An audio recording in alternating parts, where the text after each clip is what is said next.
Good evening, everyone, and welcome to Have a Seat with Chris Hansen on this Wednesday night as we continue our investigation into Dahvie Vanity, a.k.a. Jesus Torres, the former frontman of the band Blood on the Dance Floor. Tonight, we have two very important guests who kind of answer some questions we've not gotten answered before. Mikey Vasquez, who is the former merch manager for Davi and Blood on the Dance Floor for more than a year, actually, almost 2 years. And Jenny Hill, who was Davi's girlfriend for about 14 months starting in 2012. And they tell a very interesting story because they're both in that orbit at about the same time, but it helps explain, just like some of our other guests, but even takes it further, how he was able to get away with this behavior, with these sexual assaults and sexual improprieties, and what he was doing with so many young women underage. And it's really fascinating. We've been talking to them for several weeks now. So I'd like to start with Jenny Hill, who's kind enough to join us, who herself is at a bit of a travel nightmare tonight, but is making time to talk to us. Jenny, how are you tonight? I'm doing great. How are you? I'm excellent. Thank you. So you met Davi back in about 2012, is that right? Yes. And tell me how that came about. Your mother was working at a military surplus store. Davi ended up coming in with another woman, and you made the connection that way. Take it from there. Yeah. So my mom and I were working together at a military surplus store out in Phoenix, Arizona. And she had heard some things about the band. Back when I lived in Texas, I babysat a little girl that was a big fan of the band. So she had heard their songs before, and she gave me a call. She knew I was coming in to pick up my paycheck that day. And she was like, "Oh, there's someone here that you would love to meet." So whenever I came in to pick up my check, she introduced me to Dahvie Vanity, and then the woman that he was with, who was doing some music with him as well. And what were your first impressions of Dahvie Vanity? How did this guy strike you? You were 17 at the time. Yeah. He was older. Yeah, he was actually 27 at the time. I met him and Haley, and I was just very impressed by them. I wasn't honestly a fan of the band. She knew about the band, but it was more so just in hearsay. It wasn't really me being a fan. And when I met him, though, I was completely fascinated by him. He was just an interesting person. My mom loved him. Everyone in the shop loved him. So he was charismatic, and he historically has been this way with a lot of young women. Where were you in your life at the age of 17? How would you describe what you were going through at the time? What was happening with you? I was kind of going through a lot of family stuff. At the time, my mom was suffering from alcoholism pretty bad. And so when I met him, I was actually a senior in high school, and I had just moved back to Arizona. I had all those family issues going on, and I thought I was a lot more mature than I was at the time. And so when he met me, it was actually about halfway through my senior year, and I actually ended up dropping out of high school a few months into meeting him to move with him to San Diego, because he was the only person that I felt like I had in my life. After you met him, and that's important, I want to get to that in a minute about feeling like he was the only person you had in your life, but after you met him at the military surplus shop with your mom, how did the relationship go from there? Were you texting? Were you back and forth that way? Yeah, so he and I texted for maybe 2 or 3 days, maybe up to a week. I don't really exactly remember. It's been about 5 years now. But we texted for a few days, and he ended up asking me out on a date, and we were supposed to go to the movies. And he ended up picking me up for the date. He made sure that he made sure to tell me that my mom couldn't know about it and all of that, since my mom knew that he was older. And we actually ended up going out on a date that was supposed to be to the movies, where we ended up just getting ice cream and going back to his house, where everything else happened. So Was there any question that he knew you were 17, which was a year short of the age of consent in Arizona at the time? Oh yeah, he absolutely knew. My mom actually made a point of telling him that. When I met him, he knew.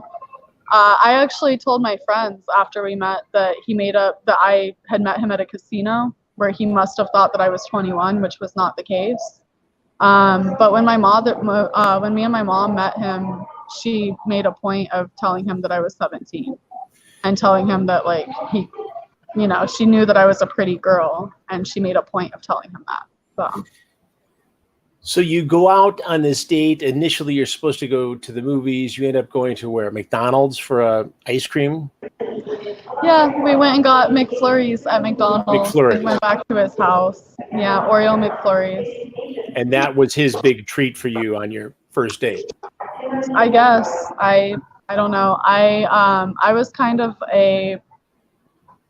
I was already living the kind of lifestyle where I felt like I was a little bit of a bad girl, I guess you could say at the time. So the fact that he took me back to the house and we just had ice cream, and we went back to the house and he was like, well, my bandmates are here and you're young. So he brought me back to his room because he didn't want anyone else in the house to see me. And before he even kissed me or anything like that, he had me perform oral sex on him. So Was obviously this would be illegal because of your age and his age, but would you characterize this as something that was forced? Was it rough? And the reason why I ask, and I don't mean to be insensitive, but there's a pattern here with him, and we've had a number of guests, young women who were victimized by Davi, who were forced into this in a very violent way. The descriptions include bleeding and hair pulling and all kinds of things. How would you characterize what happened to you? well, and so it was not like that. Like I was not hurt in the process or anything like that. But he forcibly pushed my head down, and at the time I was like, I had not really been with anybody older than me. So at the time I was just like, oh, like, I guess this is kind of how it's supposed to be in a regard. So I was not forced. I did not tell him no. But when I look like at experiences like that compared to other experiences that I've had, it was not really normal. I didn't really have, there wasn't really like him seeing if I was comfortable with it. It was just straight pushing my head down, and I was like, oh, I guess I'm into this, and I went along with it, and I acted like I enjoyed it. Looking back some 8 years later, with the perspective you have now, being older, understanding better what a relationship is supposed to be, what did Dahvie Vanity do to you that night?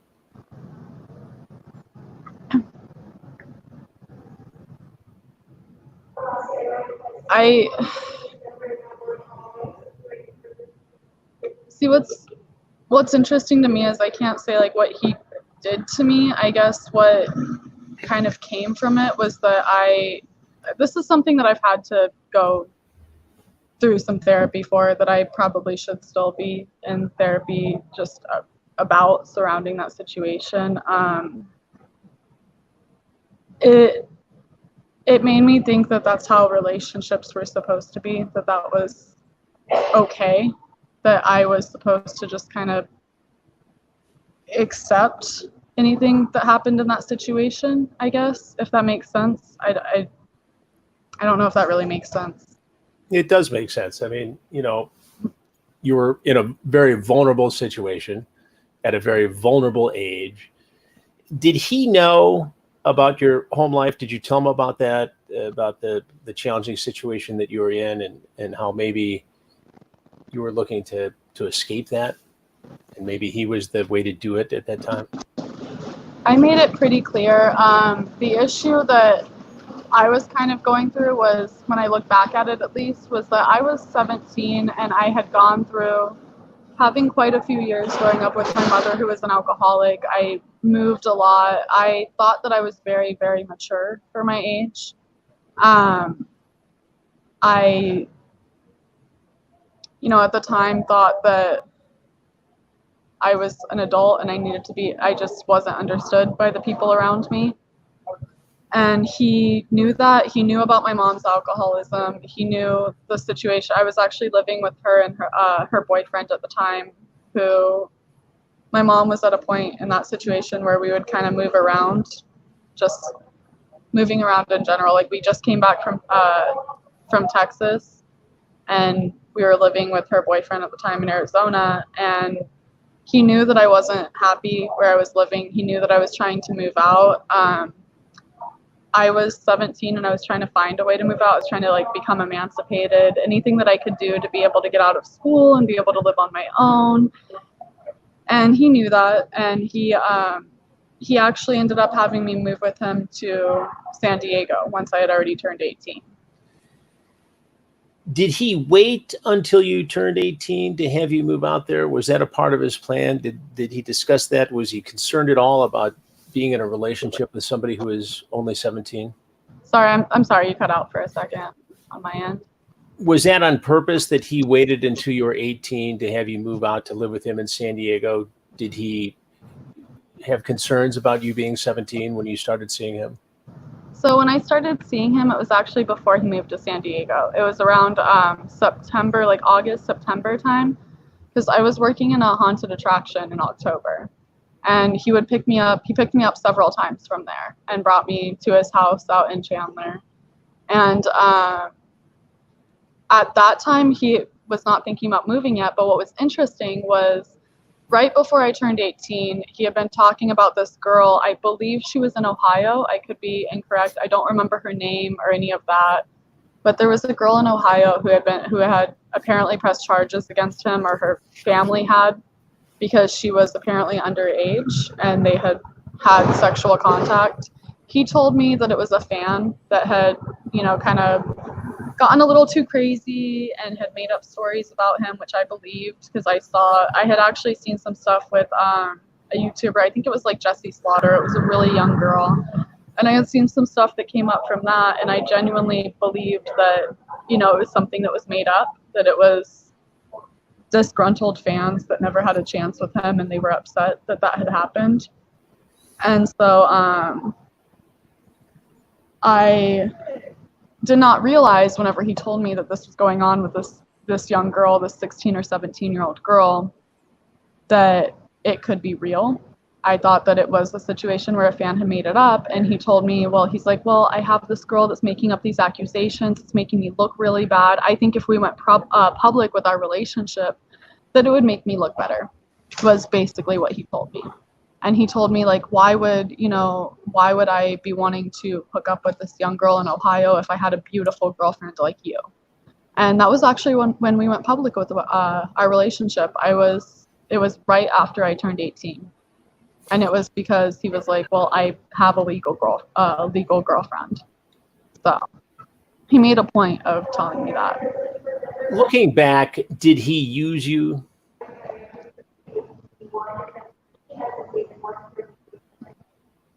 I'm sorry, you cut out a little bit again. Looking back from your perspective today, did he use you? I think to a regard that he did, because at that time frame, I didn't realize, that thing with that girl. I didn't realize it. And when I look back, that wasn't the only time. There was several other occasions where he would, kind of flaunt the fact that he had a beautiful girlfriend who was 18 years old. And he made a point of flaunting that. There was several times where I would see other people attacking him, like on social media, and being like, how did he get a girl that's this good looking and all this kind of stuff? And how is he dating a girl that's 18? And it never made sense to me until I got older and I started seeing, like, even just a few months into our tour, when I went on the Bad Blood tour with him and I started seeing his behavior with these young women that were fans of him, did it kind of start to make sense? As it turns out, we know today that by 2012, when you started seeing him, he had already been investigated, not only in the case that you brought up, but also in Colorado. There was an incident where he was investigated, and another case in Florida. The pattern was out there and developing. When you saw him on tour, even as his girlfriend traveling with him, what was the behavior? There were other women in and out of his orbit. There was an attempt to get with underage girls, even with you as his 18-year-old girlfriend. There was several occasions on tour where I was cheated on, and outside of that, even situations where I was not cheated on, where I encountered, even at his house in San Diego, he had a 16-year-old fan at the time come out with her family that lived in San Diego. And they would come out. The family was great. They were all amazing. And again, she was like 16 years old at the time. And I found out that later, a few years later, I actually kept this girl on social media, as well as a couple other women that I had met, who just, we added each other as friends on Facebook or Instagram. And I kept them on social media after we broke up because I wanted to reach out to them, and I knew that this was going to happen to them, especially the girl that would come to our house in San Diego. I knew that something was going to happen to her, but I knew that if I said anything to her, that I would look like I was a crazy ex-girlfriend or a jealous ex-girlfriend. So there was no way that I could say anything to him. You didn't want to say anything to him or to this girl because even though you really wanted to warn her of the potential danger ahead, you were worried about looking like the crazy, jealous girlfriend. And it was more than one girl. It was her, the one that came to the house in San Diego. There was two other women in particular that I met at shows, who I still have on my social media to this day, who I knew that this was going to happen to them. I just didn't know how I could reach out. And at the same time, I was like, well, I was 17 and I was okay with it. I was willing to let these situations happen. So maybe they are too. And I honestly did not know if it would even be appropriate for me to reach out to these people. So it was years afterwards. Like it took honestly seeing these videos to realize that I was correct. And at least one of those young women appeared on this show and talked about having a relationship with Davi, very questionable, illegal, quite probably, and hearing him call you as his girlfriend and being with him as he's talking to you on the phone. Yep. When I actually decided to break things off with him, I actually had gone to, I had come back. So I'm from Arizona, and I was living with him in San Diego. When I started dating him at 17, he was living in Chandler, Arizona. Once I turned 18 and we started actually dating, shortly after, he moved to San Diego. And he told me that he couldn't really do long distance, that if I wanted to stay being his girlfriend, I needed to move with him. I was in high school at the time. I left high school for that reason, as well as I felt like I was too smart to be in that school. I had moved high school several times, so I kind of believed that I was at a point where I didn't really need to be in school. And since he wanted me to move with him, I actually dropped out of high school. You actually dropped out of high school to go live with Dahvie Vanity. I dropped out of high school my senior year in December. I turned 18 on December 6th, and I dropped out of high school on my winter break that same December. And I moved with him to San Diego. What was life like living with Dahvie Vanity? It wasn't actually terrible all the time. We had a lot of times we would go out, we'd get breakfast, we would go to the movies. He wasted a lot of his money, which was something I noticed from a young age, that he would waste his money. He and I would go out and, go have extravagant, really extravagant dinners. Sorry, I cannot talk apparently. But we'd have these fancy dinners all the time. We'd go get Benihanas, just like takeout to take back to the house all the time. And things were good when we were in town, like when we were in San Diego and all of that. Things were pretty good. I kind of kept to myself, so I like to do my own things. I would go read a book, or I really like to socialize with the other people in the house. Like I would go and hang out with Jay or with Mikey or with Bryce on the tour, things like that. I liked to go be around everybody. I enjoyed the people that he had around him a lot. One of those people, and you mentioned Mikey, is Mikey Vasquez, who's also with us tonight. Mikey, thanks for being a part of this and giving us a better look into the world of Dahvie Vanity. You were the merch manager for Dahvie Vanity and Blood on the Dance Floor. How did you get into the mix here? And we'll get into the relationship between you and Jenny and Davi and Jay and all that in just a second. But how did you first get into the mix here? It started in, I would have to say, Arizona. Me and Jay, we were friends. We actually ended up becoming like best friends. We would hang out and just do random things. But I came into the mix whenever the ex-merch manager ended up leaving. She ended up quitting. And I believe, I don't know, either Davi saw the relationship that me and Jay had and he took advantage of it, or he actually genuinely respected me and wanted me to come and work for him. I haven't really made up my mind on that. But I came into the mix basically whenever the ex-merch manager left and they were transitioning over to San Diego. And when you say that Davi realized that you got along well with Jay, why was that important to Davi? You know, I've been like thinking on it and I've been trying to like come up with a solution on that. And I want to say it was a good way for him to distract Jay. Jay being his main roommate, his main basically support system. The ex-merch person, she was Jay's like right-hand person. She was basically in my eyes like I guess in Davi's eyes, a good distraction for him to be able to, I guess, get away and be able to do these things. Or I'm trying to think of words to say. So you think that, and let's just get right down to it. There have been people who have suggested that, Jay Von Monroe should have seen something, should have known something, should have done more to prevent Davi from preying on these young women. Jay was busy a lot of the time doing what Jay was supposed to do, and was, to hear Jay tell it, and there's a lot of, facts to back this up, that he was under Davi's spell as well. But you sort of think that you were there to keep Jay busy, so he'd do what he had to do, and Davi could run off and I think women to do whatever. Yeah, a good distraction. I think it was a really, really good distraction for Jay to stay distracted and not really focus on what's going on with Davi, not really focus on with what's going on in the bigger picture.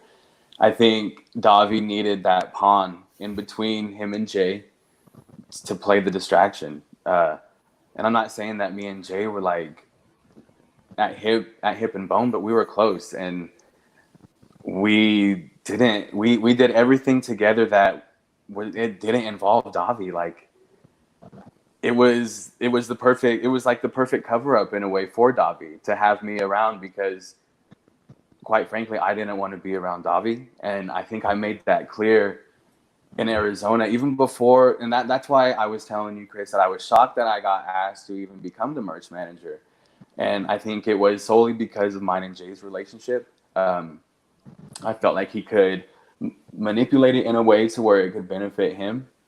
And obviously it did, because some of these girls that have come forward that have been on your show, I was actually around during the duration of them being there. And it's just shocking, because I wish I could have done more. I wish I would have paid more attention. I wish I would have been more involved with Davi.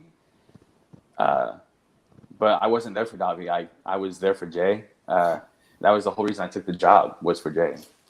Is this a case where Dahvie Vanity was in some ways hiding in plain sight? He was doing all this stuff, and he wasn't really that tricky, but he was able to keep people busy and compartmentalized, if you will, and get away with this without anybody on the team calling him out. Oh, he definitely kept people busy. We just to put a story in people's minds. So we ended up getting a Anajet printing system. It's so we can start doing merch out of the garage, out of our house in San Diego. Orders would come in and it was just a one-person job. Jay ended up having to help me. That was a really good distraction for Davi to be able to go out and do what he wanted to do. There were always little jobs, whether it was cleaning the house, whether it was cooking him food, filling up his truck with gas, going and getting him Chick-fil-A, random jobs. He kept people busy. I feel like everyone was, in his eyes, his assistant, not really someone who worked for him.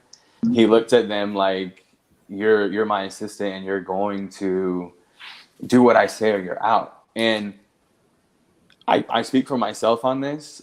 I'm ashamed that I put up with half of the things that I put up with on being like belittled and downgraded, because that's not who I am. But I stuck around and like Jeannie said, for the people he had around him were great people, from management to band members to roadies to Jenny, and even to the girls that he had like flown in the duration of me living with him. All these people were so great. And I remember one girl from Ohio that came down. And this was at the house on Upis. He was like so rude to her. Like, he was just so rude to her. I ended up like writing her a letter in her book, just like kind of just like giving her encouragement. Like, hey, like, I'm sorry you have to put up with this while you're here on vacation, because he just treated people very bad. Like, just like he's very disposable. You know, people are very disposable in his eyes. How did he get these people to put up with it? You, Jenny, and I want to hear from you, Jenny, on this too.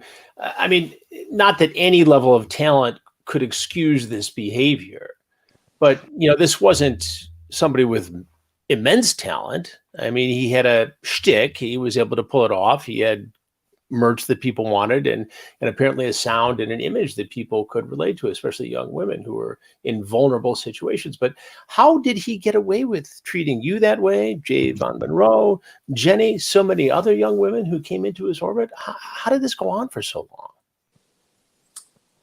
Jenny, you want to go first? I was going to say, I can't speak for other women. I can't speak for you, Mikey. But I know that for me, I kind of had a feeling the whole time that things weren't that great, but he had this just air. Like, he would walk into a room, and I remember, like, when we first moved to California, San Diego is an area where people are pretty judgmental. You know, you have people that are well off financially, that have worked really hard for their money, and these people tend to see through some of the bullshit, at least to an extent. Right. And I remember being at a restaurant with him, and we were there to meet with somebody for taxes or for some kind of accounting. And I remember when we walked into that room, the person that we were supposed to meet with, I looked at them and I saw them physically judge him. Like, I saw the judgment on his face. I saw the judgment on the other people in the room's face when he walked in, just looking the way that he looks, looking the way that I looked at the time. And what is insane about this man is he could turn that room. He could get every single one of those people who had judged him to absolutely adore him by the end of a conversation. And the only thing that I can say, like, looking back on it now, is that he was a sociopath, that he was able to make people feel comfortable, make people feel heard, make people feel seen. And he was able to relate to all of those people. And, like, for me, when I started seeing him, I was actually, you know, the first time I was there, yeah, he hid me in the room. But what's interesting is he actually had me around. You know, he had me around people like Jay. He had me around several other people, even before the tour, when I was 17, who were very respectable people, who I met later, who I grew to absolutely love.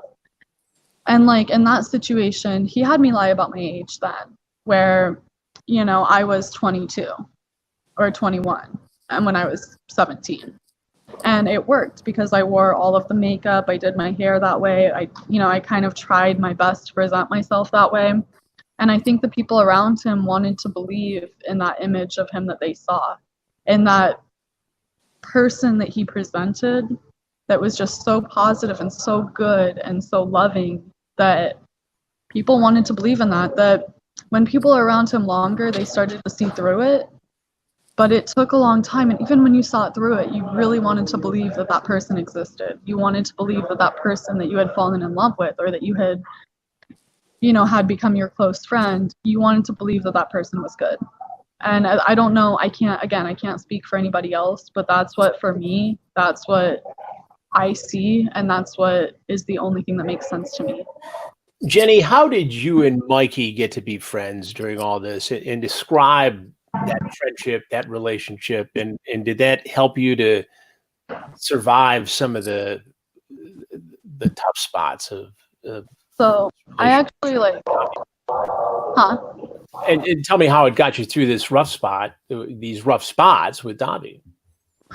So before Mikey actually even came into the picture, just Jay himself was a very down-to-earth person who he would kind of stay away for the most part, but when you got to know him, he was very genuine. He and I had some conversations that to this day still shape a lot of the way that I view things, and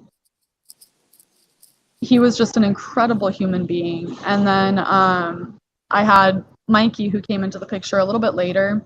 I had already been living in San Diego a little while before Mikey came into the picture. And when he came in, I saw that he and Jay had that close friendship. And I don't know, over time, I don't know exactly how he and I became friends, but over time we just kind of started talking more and more. And even on the tour, I would go off with, Mikey or Jay, or I would go off with Bryce and Jay and Zara. I would go and socialize with those people. And again, I don't know exactly how those friendships came to be. I remember with Mikey, one of the things was we would wake up in the morning and the whole house would smell like cinnamon rolls or something like that. He'd be cooking, and he took care of everybody in the house. He made everybody feel welcome and loved. And I remember there was several times where we would come home from grocery shopping and we'd be trying to make something, and Mikey would come in and kick us out of the kitchen because he would, help us prep it, things like that. And over time, we just kept talking and just kept growing that friendship. It was genuine. Whenever I had an issue with Davi, I would either go call one of my friends back home, or I would go out and I would just try to talk to somebody and just try to see what was going on with them. And I didn't have much. I realize now that I didn't realize I had friends at the time, but I did. I thought I was very alone. I thought I didn't have my friends from outside of that relationship. I knew I didn't really have my family because of the substance abuse issues.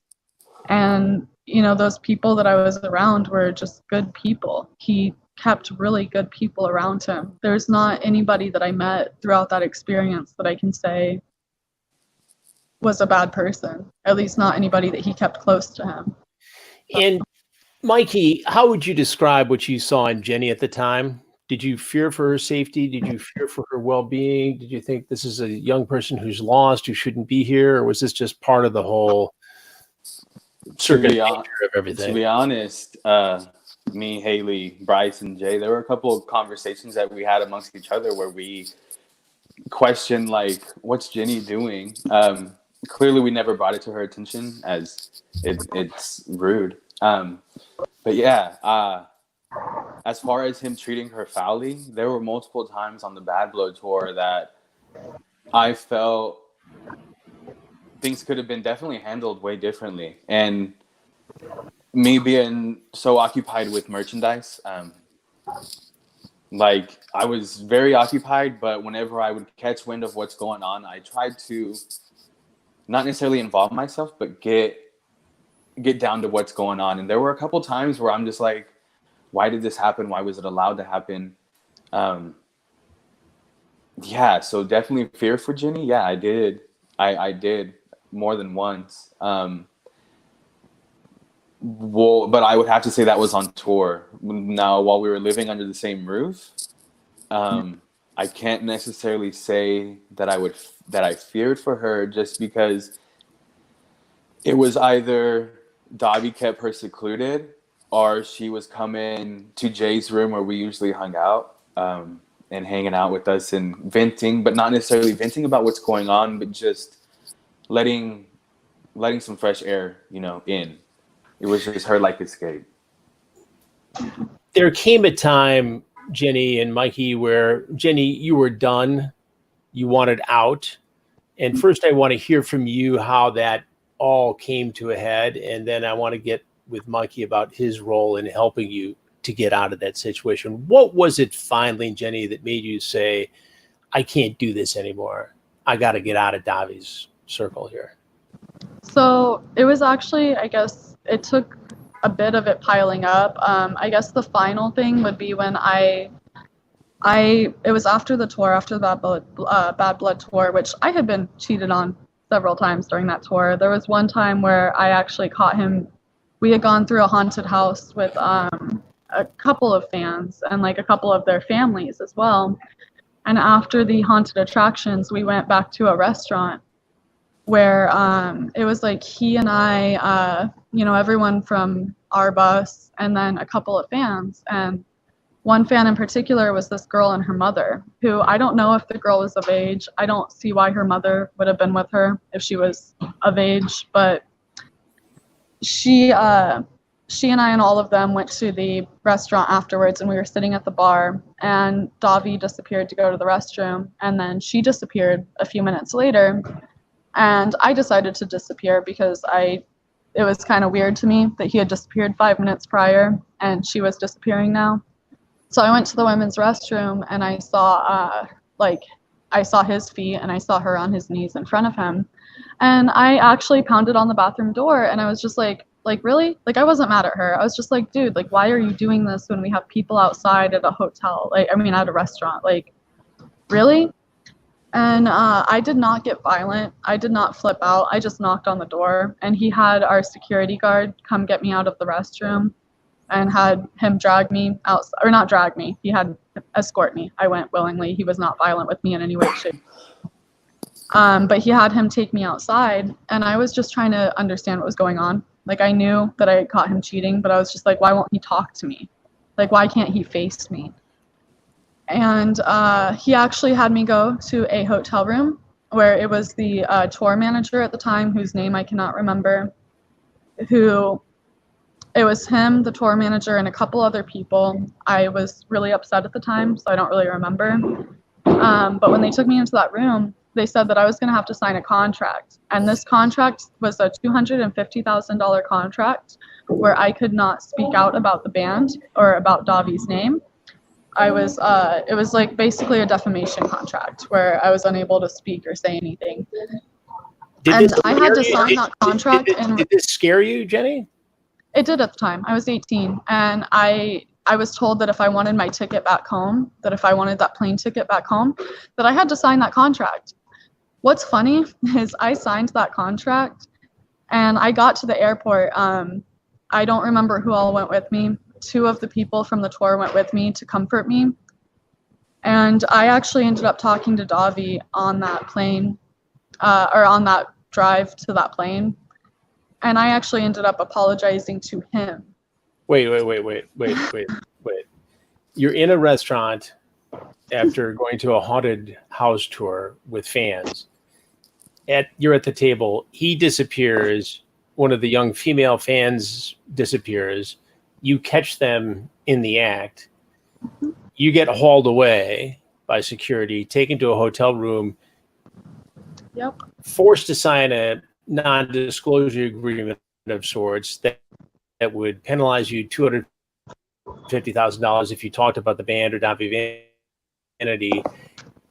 But you had to do that in exchange for your plane ticket home. On the way to the airport, Dahvie Vanity talks you into staying with him? Yes, and apologizing to him. So this was not the only time that something like this had happened. Do I have that right? Yes, you have it completely correctly. So this wasn't the only time that I apologized to him for cheating on me. And it's really embarrassing to admit. And you apologized to him? I apologized because, and again, like I said, this had happened one other time where he had been in the green room with a woman who I actually looks like she probably was of age, and I caught him, and again, just like that situation, he convinced me that I had been flirting with members of the other band who,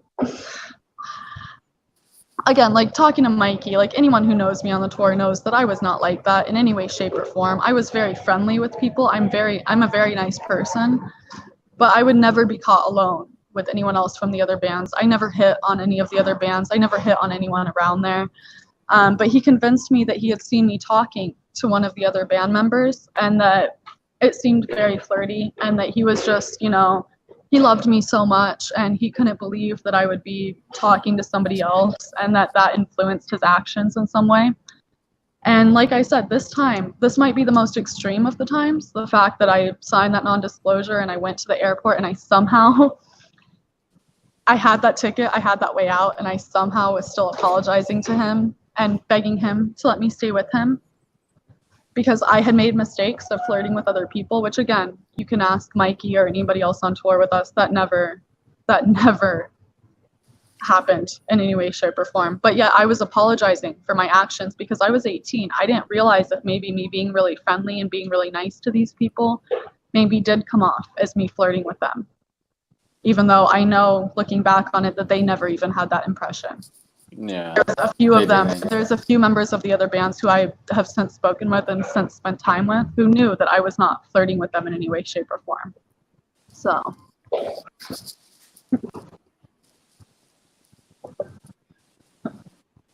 But he would get you to apologize somehow.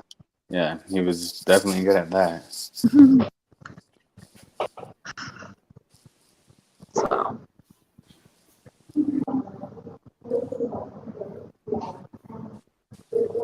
I think I might be frozen here. Yeah, I was thinking the same thing. I don't know what's going on. Or no.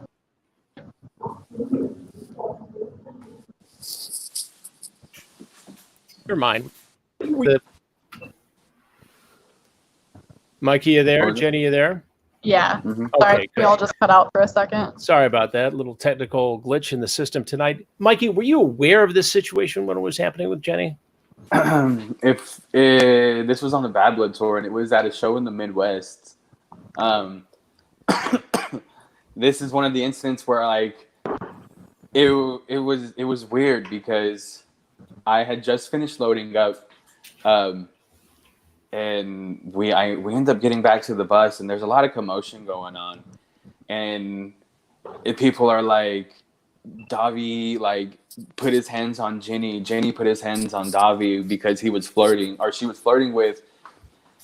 It was one of the opening acts, one of the opening bands, and you know me, Haley, Jay, and this is where I say I wish we would have been more involved and we would have just paid more attention and not have been so bitter towards Davi for not being paid. Whatever we were bitter towards him for, I wish we would have paid attention and applied ourselves to the situation. Instead of us trying to figure out what happened, we ended up actually walking away from the situation. We actually left and we went for a walk because Davi was at the point where it seemed like there was an episode at every show. There was something going on at every show, whether it was with Jenny, whether it was with Merch, whether it was with one of the other band members. There was just always something going on. He was very I would say, sporadic in his moods at that point. There was like a point where me and the tour manager at the time, we had to like recount money like 5 times because Davi was certain we made a certain amount of money one night. He was just on edge. So we ended up there that night. We ended up leaving and we ended up going for a walk, and we should have stayed. We should have stayed, and we should have got to the bottom of it because once again something happened that shouldn't have happened, and we should have been there to stop it. Jenny, what was the final straw for you? What made you say in San Diego, "This is it. I'm gone. I'm not going to let them talk me into staying one more minute"? It was actually when I was back in Arizona. At this point, I believe Mikey had actually driven me out to Arizona at this point. And I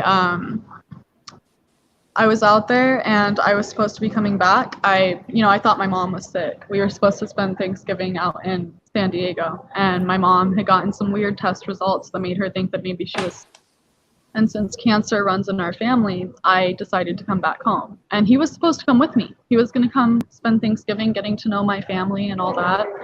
And he had something last minute come up where he had to stay. I went back, and long story short, found out my mom wasn't sick. And the day that I was supposed to board the plane to get back, or the day before, I was on Instagram. And I just happened to see, like on the Explore page, I just happened to see this girl who I knew was a fan that we had met in New York. And in New York City, he was weird. He didn't do a signing. Like normally he would see one of these girls and he would just start like doing signings until he got to that person that he was kind of zeroed in on, and then he would end it and he would go back to the bus. This time he didn't even do a signing. He made a point of being like, I'm going to take you out to the movies, and took me out to the movies, all that. So fast forward to when I'm sitting here in San Diego and I see this girl pop up in my Explore page on Instagram, and she was in a moving box. We were actually supposed to be moving that. When I got back, we were going to finish packing our stuff and we were going to move into a new house in San Diego. Well, this girl on Instagram was in a moving box, and I looked at it and I was like, that looks a lot like my room, the room that I've been living in for 10 months now. And turns out it was. I gave him a call and I was like, hey, is there anyone there with you?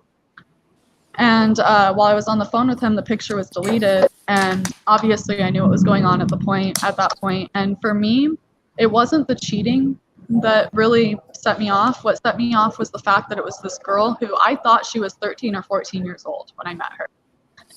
It was the fact that he picked a 13 or 14-year-old girl when he had options. Like, I met at parties that we would have. He would have friends from Los Angeles come out, and I met these beautiful women in their 20s and 30s, just beautiful women that wanted to be with him. They would send him text messages. I saw all of that. But yet, for some reason, he picked this girl that looked like she was 13 or 14 years old, and he flew her in when he had options in LA. And for me, like I said, it wasn't even the cheating. It was just the fact that he would choose to fly in a girl that looks like she's underage when he has these other options right there in town. And for some reason, that's what set me off. And he brought my stuff to me on his Lost Arizona tour date. He had a tour right after that where he brought my stuff, and he actually tried to get me to come on that tour with him, and I told him that was not going to happen, and I never spoke with him again. What does it say about him that he had all this opportunity with women of appropriate age, but he chose to pursue girls 13, sometimes 12, 11, 10 years old in some cases? There aren't even words. Like I said, with that girl, I don't know for certain if she was underage, but she looked very, very young. So at that point, I had to disassociate with it, and I'm starting to come to conclusions now, to be honest, now that it's been 7 years now. I'm barely starting to be able to truly come to those conclusions because I knew the whole time. And like I said, I kept those girls on social media that I met along the way, and it took me a long time to really be able to accept that was true. Jenny, as we sit here this evening, what haunts you most about the time you spent with Dahvie Vanity? The fact that I never reached out to those girls. I feel like I had already had a really hard life, and I feel like there's a lot of those things that it would be a lot easier to go through without knowing that these women it sounds dumb to say that I cared about them at all, because again, I just had them on Facebook and I just had them on social media, but I watched these girls blossom. I watched them grow up, and I knew the whole time that this was going to happen to them. And now, knowing what's happened, I know that it did. And I know that I never reached out to them because I was afraid of looking like a psycho ex-girlfriend. And so that, to be honest, is the hardest part for me personally. Dahvie Vanity, Jesus Torres, recently came out with a video where he says something to the effect of, look, there was a warning on this music. It wasn't meant for kids. It's supposed to be 18 and over. The lyrics were meant for people 18 and over. The activities at the shows, the request for women's bras and underwear meant for older, of age at least, women. What do you say to that? I say Mikey, bullshit. Mikey, go ahead. Mikey, go ahead. I say bullshit. I mean, for him to come out and say that, I think off top is BS. But prior to working for them, I never made it out to a show. Heard about them. I was more involved with like Broken Side and the Millionaires, the same music scene, just never went out for the blood scene. So whenever I finally got to see him in action at his show and the demographic of the show, like I was, I don't know, I was just like, I was in more so shocked. Like, why are you acting like this? And like, why are we okay? Like it crossed my mind, like, why are we okay with this?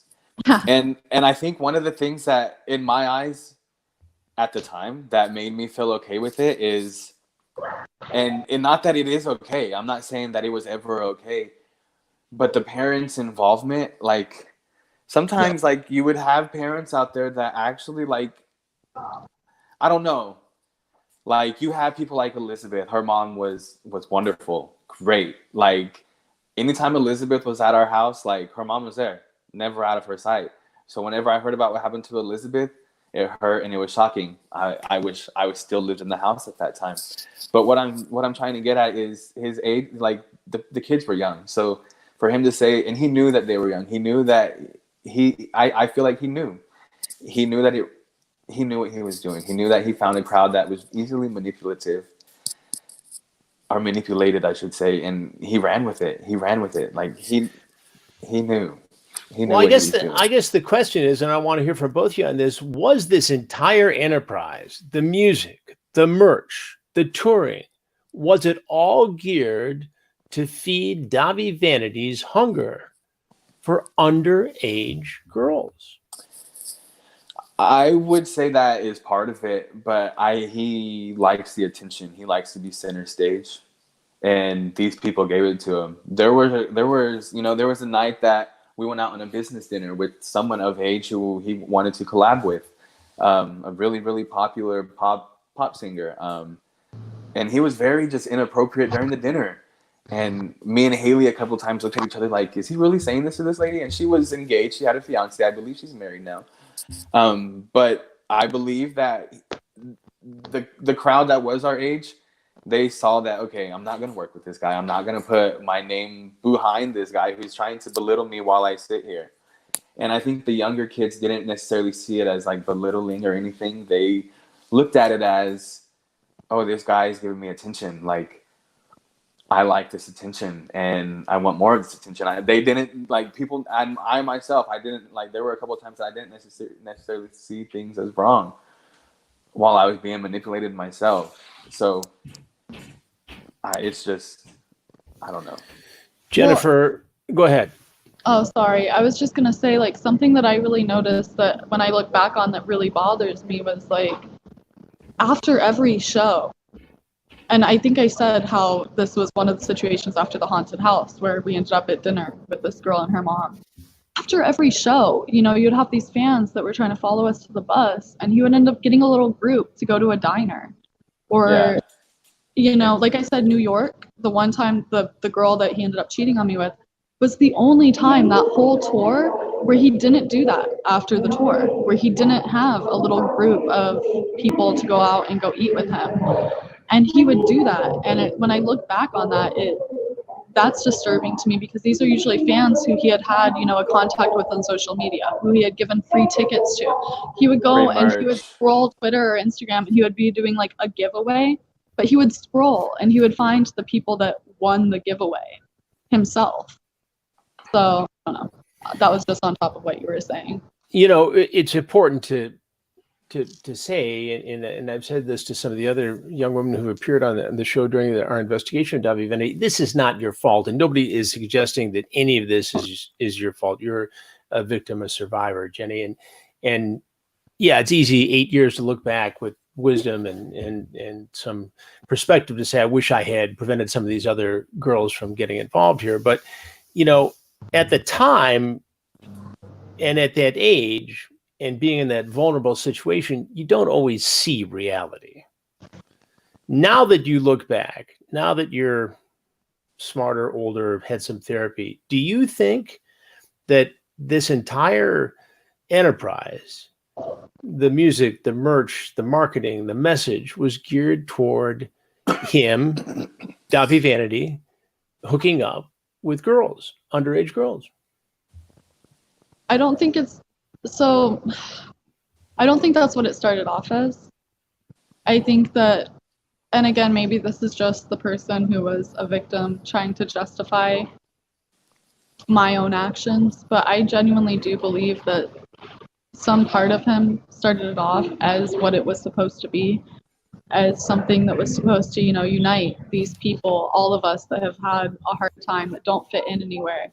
I think that maybe that was originally the goal, and I think that this is somebody who is very stuck in that time of their lives, who it then became like, well, I have this family of fans, these people that trust me.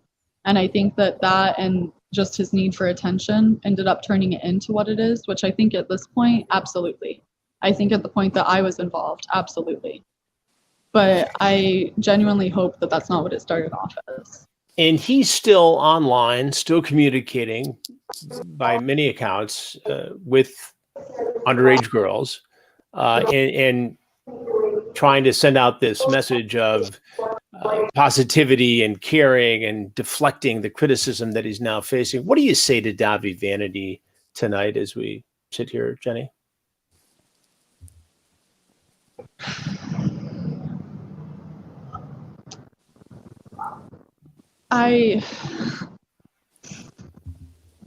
There's a lot of things that I want to say. I just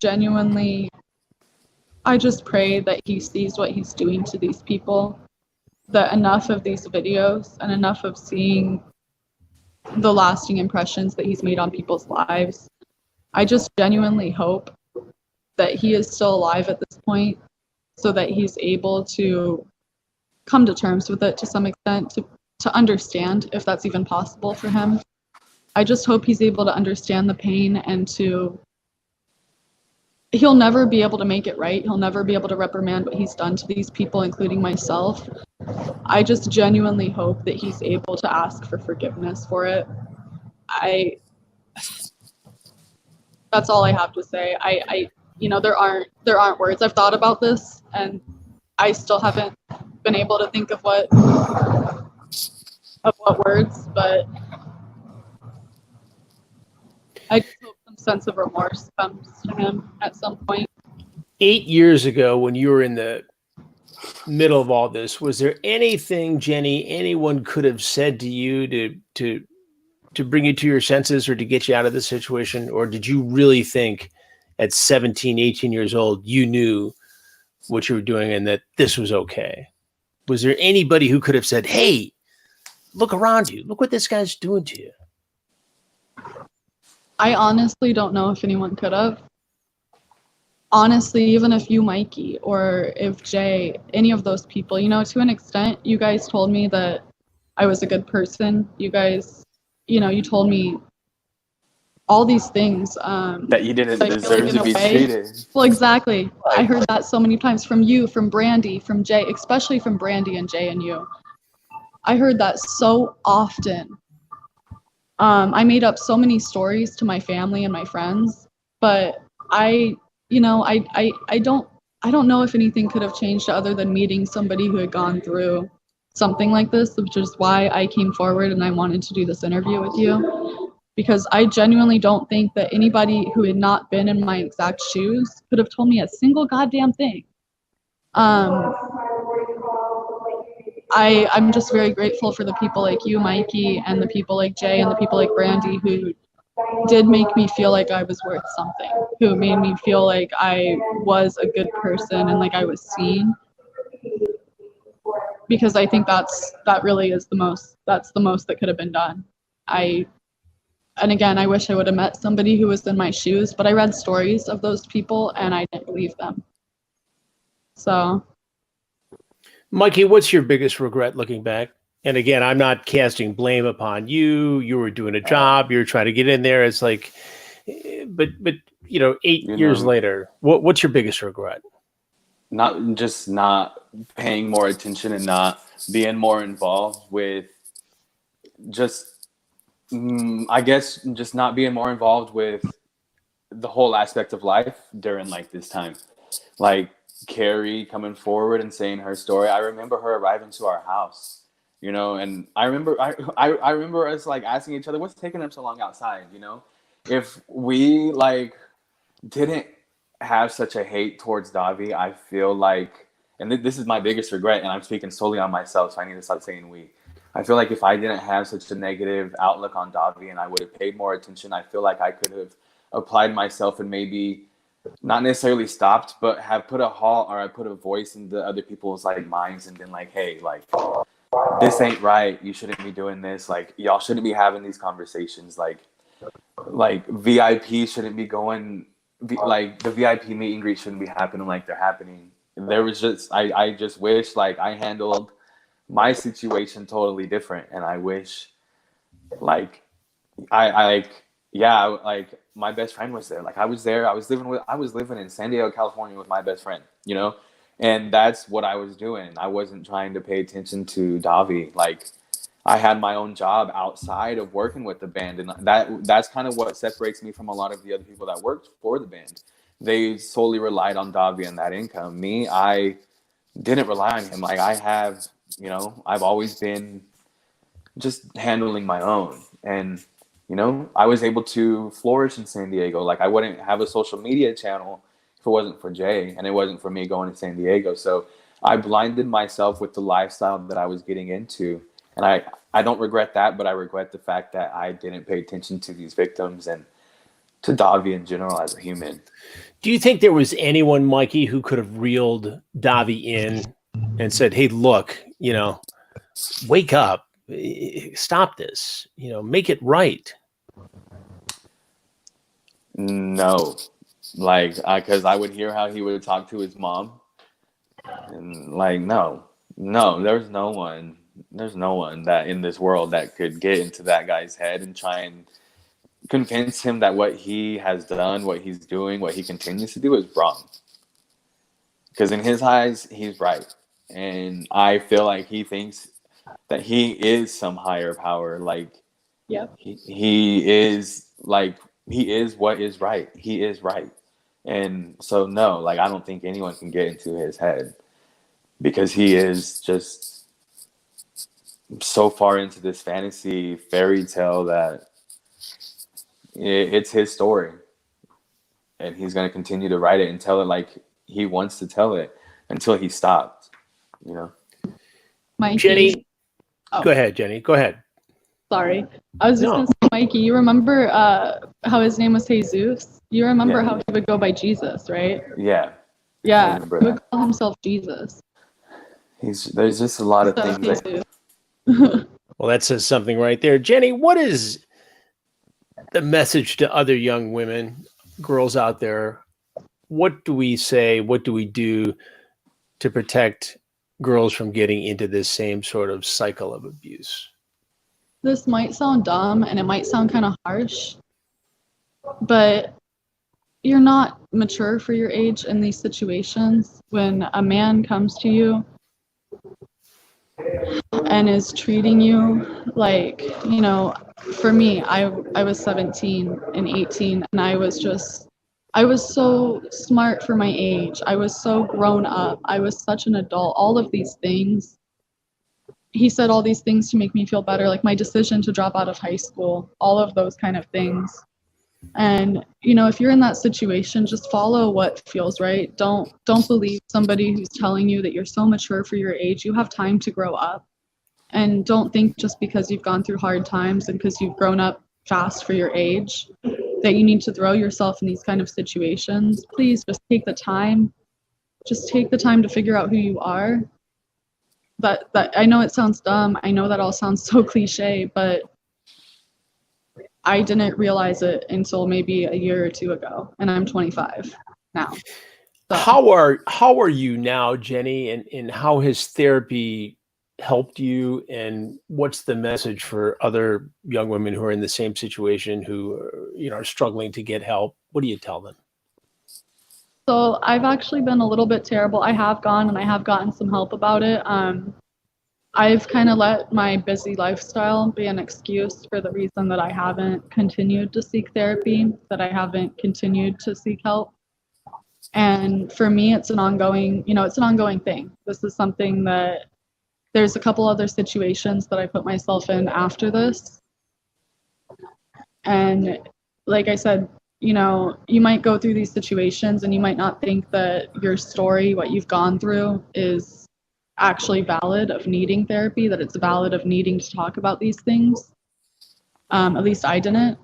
And for me, it's just, I don't know. I just think that you should go and you should talk to people, that you should go and you should share your story and make sure that you're not alone in what you're going through, and make sure that you're really thinking about the decisions that you're making, especially in situations like this, before you make them. I know for me, I secluded myself. So just try not to do that. I Well, I appreciate you, Jenny, sharing your story with us tonight. Mikey, you as well. Jenny, is there anything else you want people to know about Dahvie Vanity, your experience, and how you're doing today because of it? I can't think of anything at the moment. Well, listen, you're very kind to share this. I appreciate you speaking out. I think it's so important. Again, I know you're trying to get from point A to point B. I hope you have a very safe, pleasant trip. We will stay in touch along the way. And just thank you. Take care of yourself, okay? Thank you again, Chris, for doing this. Well, I've got the easy part here. You guys are doing the hard part. Mikey, thank you for coming forward and helping to do this. Do you guys have anything you want to say to each other before we say goodnight? Mikey to Jenny, Jenny to Mikey? Well, it's good to see you, Jenny, and I miss you, you know. Always miss you. You know I love you. I love you too. All right. All right. Jenny, this is going to sound really weird, but I have one more question for you. There's a fellow hanging around behind you. Is that somebody you know, or is that somebody who... Oh. Where is he? There he is. There's his hat. Okay. Yeah, that's So you're safe. Yeah. All right. I just want to make sure nobody was lurking around. I started to get protective of all my people here. All right, dear. No, that's the guy that I went to Seattle with for the week. Okay. All right. All right. You take care of yourself. Mikey, I'm going to give you final thoughts here. Jenny, thanks again. I'll let you go. Thank you. Mikey, you know, you look back on this, being a guy, you know, again, it's a little different, but lessons learned. What do you want people to know most about what you saw, what happened to you, and what do you say to Dahvie Vanity tonight? I mean, as far as what I saw, I mean, I'm sorry I didn't see more, and I'm sorry I didn't do more. You know, I kept myself occupied during the whole thing. But as far as like, you know, going forward and like the victims, you know, like, I'm sorry it happened. I hope it doesn't continue to happen. And Davi, like, there's so much I could say, but there's no reason for me to even waste my time trying to address him. Like, he's going to get what's coming to him, I'm sure. I hope. I mean, there's nothing for me to say to him. Like, you know, back in 2014, I said my piece, and I'm going to leave it at that. He's all right. Destined to win. All right. Mikey Vasquez, thank you very much. Take care of yourself. Yes, continued success in your endeavors. And like I said, we'll stay in touch with you. I appreciate it very much for you being on the show. All right, Mikey. Thank you. Thanks again. Thank you. All right. Wow. Again, another really wild look at what was going on. Really good insight from Jenny and Mikey. We will continue our investigation into the Dahvie Vanity situation. Back to Onision for a minute. I just wanted to make mention of a couple of things. One, we'll have more on that investigation next week. We'll get into that a bit. And there's been some drama talk around YouTube and on social media that there is no investigation into Onision. Some suggestion that somebody who knows is saying that there never has been an investigation. Well, I find that odd, since we've had a member of the Pierce County, Washington Sheriff's Department on this show talking about the investigation, the scope of the investigation, and even putting out a hotline of sorts for people to report information in the Onision investigation. So anybody who suggests to you anywhere that there is not and has not been an investigation, both by the Sheriff's Department and the FBI, which has computers and cell phones of alleged victims in this case, anybody who suggests otherwise is just wrong. And you have to really question their motives. Drama, clicks, clout. We'll have more on that next week. Thanks for having a seat with me. Thank you to Mikey, Vasquez, and Jenny Hill for being on the show tonight. Much more to come. You take care. Have a safe, pleasant, peaceful evening. Stay safe, stay healthy, and I'll be watching. Good night.